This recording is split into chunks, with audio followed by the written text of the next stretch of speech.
First ever factory outlet Mukunda jewelleries KBHP Somajiguda Suchitra Hanamkonda Kothapet Chandanagar Khammam. నమస్తే రమగారు. నమస్తే చే రమగారు, బ్యాడ్ బ్రీత్, నోటి నుంచి దుర్వాసన చాలా కంఫర్ట్ అనేది అనిపించదండి, అన్కంఫర్టబుల్గా ఉంటుంది. పక్కన వాళ్ళ దగ్గర నుంచి అట్లా వస్తూ ఉంటే చెప్పలేము, మాట్లాడలేకపోతాం, దగ్గరికి వెళ్ళలేకపోతాం కదండి. చిన్న పిల్లలైనా ఇబ్బంది, మనకి కూడా తెలుస్తూ ఉంటుంది కొన్ని సార్లు. అయితే నేను వాటర్ తక్కువ తీసుకుంటే బ్రీత్ అలా బ్యాడ్గా వస్తుందని కూడా విన్నానండి. అసలు ఎందుకు డ్రై అయిపోతాయి, గొంతు డ్రై అయితే బ్యాడ్ బ్రీత్ వస్తుంది. ఓకే, ఒకటి పళ్ళల్లో సమస్య, దానివల్ల పయోరియా అంటారు. పయోరియా అంటే ఈ పళ్ళకి ఒక రకంగా ఫంగస్ లాంటిది, అంటే పాచి లాంటిది ఫామ్ అయ్యి అది అలా ఉండిపోతుంది, టార్చర్ ఫామ్ అవుతుంది, అది ఉండిపోతుంది. ఆహార పదార్థాలు ఇరుక్కుంటాయి, పన్ను ఏదైనా పాడవుతుంది, పళ్ళల్లో ఇన్ఫెక్షన్స్, బాగా బ్రష్ చేయకపోవటము, నోరు డ్రై అయిపోవటము, లేకపోతే గొంతులో ఫ్లమ్ ఉండటం, జలుబు మన గొంతులో నుంచి మనకే బ్యాడ్ స్మెల్ వస్తూ ఉంటుంది ఒక్కొక్కసారి. జలుబు తాలూకు ఇన్ఫెక్షన్ లక్షణాలు, అవును, ఇలాంటివి ఏవో ఉంటాయి జయ సమస్యలు. సాధారణంగా ఏమనుకుంటా అంటే పళ్ళు బాగా బ్రష్ చేసుకోలేదని జనరల్గా పిల్లలకి 2 సార్లు బ్రష్ చేయించటము, తర్వాత నాలుగు గీయించటము, టంగ్ క్లీన్ చేసుకోరు. అవును, పిల్లలు కొంతమంది నాలుగు తెగుతుంది బాగా, అందుకని చేసుకోరు. అది కొంచెం కాస్త మంచివి సెలెక్ట్ చేసి పిల్లలు నాలుగు గీయటము, పొద్దున్నే కొంచెం కాస్త గొంతు బాగా క్లీన్ చేసుకోవటము, అట్లా అలవాటు చేయాలి. మనం కూడా అలవాటు చేసుకోవాలి. ఏదైనా తినంగానే మాంసాహారం తిన్నాక తప్పకుండా బ్రష్ చేసుకోవటం. తమలపాకులు వేసుకుంటారు చాలామంది కదా, తమలపాకులు వేసుకున్నాక కూడా తమలపాకులు వేస్తే చాలా మంచిది ఆరోగ్యానికి, అది పళ్ళకి మంచిదే. కానీ ఒక రకంగా గార పట్టినట్టుగా అవుతుంది. అందుకని తమలపాకులు పొద్దున్న మధ్యాహ్నం కిళ్ళి వేసుకుంటే ఈవినింగ్ మొహం కడుక్కునేటప్పుడు పళ్ళు బ్రష్ చేసుకోవటం. అయితే ప్రతిసారి పేస్ట్ వాడాలా అనేది ఒక ప్రశ్న వస్తుంది. ఎవ్రీ టైము పేస్ట్ అయితే అక్కర్లేదు, ఒట్టి బ్రష్ చేయటం, కొంచెం ఉప్పు నీళ్ళు లాంటివి పుక్కిలించి ఉమ్మేయటం, నీళ్లు బాగా పుక్కిలించటం, ఏదైనా తిన్నాక నోరు పుక్కిలించుకోవటం. అది చెయ్యం కదా, ముత్తు తుడుచుకుంటారు అంతే. వాటర్ని లోపల నోట్లో కదలనివ్వరు, బాగా కదిలితే ఏమవుతుంది, పళ్ళల్లో ఏదైనా ఫుడ్ పార్టికల్స్ ఇరుకుంటే అవి వచ్చేస్తాయి బయటికి. వాటిని తీయటానికి ఏంటి, ఇది అవి వాడతారు కదా, స్టిక్స్, టూత్ పిక్ వాడతారు, డెంటల్ ఫ్లాస్ దొరుకుతాయి, వాటితోటి వాడుకుంటారు. వాటికంటే నీళ్లు చాలా మంచిది, అంతే. అవి కూడా ఓకే, కానీ మనకి ప్రధానమైనది ఇది కదా, అలవాటు చేసుకోవాలి. అందుకని తరచుగా ఏదైనా తిన్నాక ఉల్లిపాయలు అవి తింటే ఆ ఉల్లిపాయల వాసన వెళ్ళిపోతుంది, ఉల్లిపాయల వాసన ఉండిపోతుంది కదా. ఈ రైతాలు అవి తిన్నాం, బిర్యానీలు ఫ్రైడ్ రైస్లతోటి అది ఉండిపోతుంది. అవును, పచ్చి ఉల్లిపాయలతో ఏదైనా చేస్తే, లేదా ఈ రోటీలు అవి తిన్నప్పుడు ఒక ఉల్లిపాయ తింటూ ఉంటారు. ఉల్లిపాయలు అవి తిన్నప్పుడు తప్పకుండా లెమన్ జ్యూస్ తాగే అలవాటు చేసుకోండి, ఉల్లివాసన రాదు. ఓకే, నేను చేసే ఒక మెథడ్ చెప్తాను, తక్కువే నేను తింటాం కూడా, కానీ ఏదైనా ఇలా ఆయిలీ ఫుడ్ తిన్నప్పుడు నోరు వాసన వస్తుందన్న అనుమానం ఉన్నప్పుడు కూడా చేయొచ్చు. నిమ్మరసం ఒక చిన్న స్పూన్లో పిండేసేయండి, ఒక చిటికెడు ఉప్పేసి దాన్ని ఇలా కదపండి జాగ్రత్త. ఆ లెమన్ తీసుకోండి, పొట్టలోకి వెళ్ళిన ఆయిల్ కట్ అవుతుంది, తాగేయమంటారా? ఓకే, బాగుంటుంది. నీళ్ళల్లో వేసుకుంటే మీ ఇష్టం, నేను డైరెక్ట్గానే చేస్తా. కాకపోతే ఎవరో చెప్పారు పళ్ళ ఎనామిల్ పోతుందని, ఆ పులుపుకి పళ్ళ ఎనామిల్ పోతుంది. నాకు చాలా ఇష్టం డైరెక్ట్ లెమన్ జ్యూస్.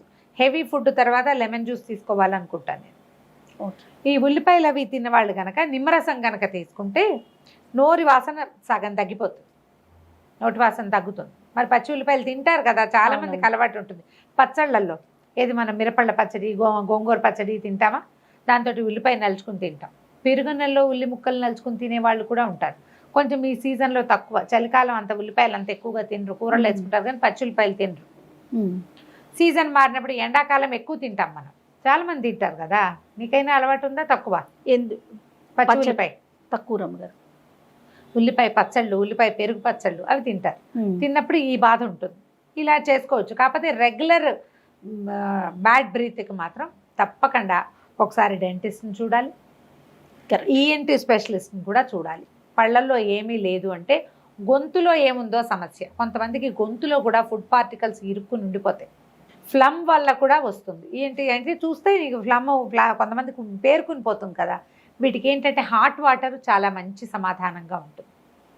ఫ్లమ్ ఎప్పుడు కూడా హాట్ వాటర్ తోటి తగ్గుతుంది. తరచుగా రాత్రి పడుకునేటప్పుడు వేడి నీళ్ళు తాగటం, మధ్యలో కూడా మనకి గొంతులో ఫ్లమ్ ఉంది, చికాగ్గా ఉందంటే నీళ్ళు తాగుతుంటే స్మెల్ రాకుండా ఒకటి ఉంటుంది. రెండోది ఏంటంటే ఫ్లమ్ కరిగిపోతుంది, తగ్గిపోతుంది. సైనసైటిస్ ఉన్న వాళ్ళకు కూడా బ్యాడ్ బ్రీత్ ఉండేందుకు ఒక అవకాశం ఉందట. Okay. కానీ అందరికీ ఏమి ఉండదు, కొంతమందికే ఉంటుంది. ఆ. ఉన్నవాళ్ళు ముందు ఒకసారి డెంటిస్ట్ని మాత్రం తప్పకుండా చూడండి. పళ్ళల్లో ఏం ప్రాబ్లం లేదు అని అనుకుంటే కనుక ఇది రెండోది అవ్వచ్చు. ఓకే. దీనికి ఏం చేస్తారంటే చాలా మందికి అలవాటు ఒక లవంగం నోట్లో వేసుకోవటం, ఇలా ఓ ఏలక్కాయ వేసుకోవటం, లేదా పుదీనా వాటర్ ఒకటి తాగటం. అవును. పుదీనా నీళ్లు కూడా అవి ఎట్లా అంటే పుదీనాని ఒక 4-5 దళాల్లాగా కోసుకోవటము. బట్ నీళ్ళలో నుంచి గ్రీన్ కలర్ వస్తుంది. నీళ్ళు ఎక్కువసేపు పుక్కిలి పట్టండి, ఉంచుకుంటే ఫుడ్ నోరు క్లీన్ అయిపోతుంది. ఇది మంచి అలవాటు. తర్వాత పళ్ళల్లో కనుక సమస్య ఉంది అని మనకు అనిపిస్తే కనుక లవంగాల నీళ్లు కూడా, లవంగాలు ఒక 10-12 లవంగాలు ఒక ఒక గ్లాస్ నీళ్ళలో వేసి బాగా మరగనివ్వండి. అది కూడా కలర్ మారుతుంది, ఘాట్ వస్తుంది నీళ్ళలో. ఆ నీళ్ళు ఎక్కువసేపు పుక్కిలు పట్టినా కూడా పళ్ళల్లో ఉన్న సమస్య పోతుంది.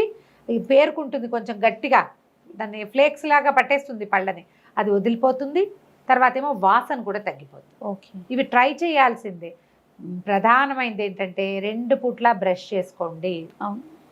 ఈ బ్రషింగ్లో కూడా చాలా మంచి మంచి వచ్చినాయి ఇప్పుడు ఆరోగ్యపరమైన. మనకి కచ్చికతో చేసినటువంటి పౌడర్స్ అవి దొరుకుతున్నాయి. అవును. కరక్కాయ పొడితో పళ్ళు తోముకోండి, ఉప్పుతో పళ్ళు తోముకోండి. ఆయుర్వేద వైద్యులు చాలామంది చెప్తున్నారు. పేస్ట్ల మీదే డిపెండ్ అవ్వక్కర్లా మనం.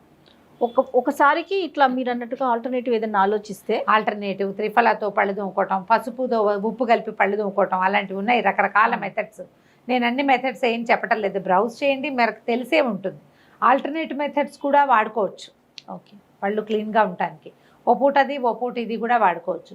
పడుకునేటప్పుడు బ్రష్ చేసుకుని పడుకోండి. ఈ 2 సార్లు బ్రష్ చేయాల్సి వచ్చినా దీనికి పేస్ట్ వాడక్కర్లా మీరు.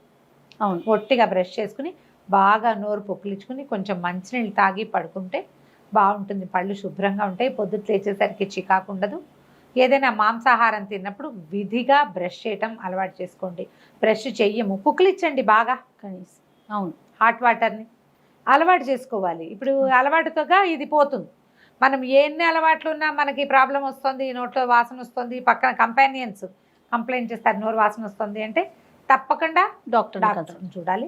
మంచినీళ్ళు మాత్రం కొంచెం కొంచెం తాగుతూ ఉండండి. ఎస్. నోరు డ్రై అయిపోతూ ఉంటుంది. నోరు డ్రై అయినప్పుడు కూడా మనకు అలా వాసన వస్తుంది.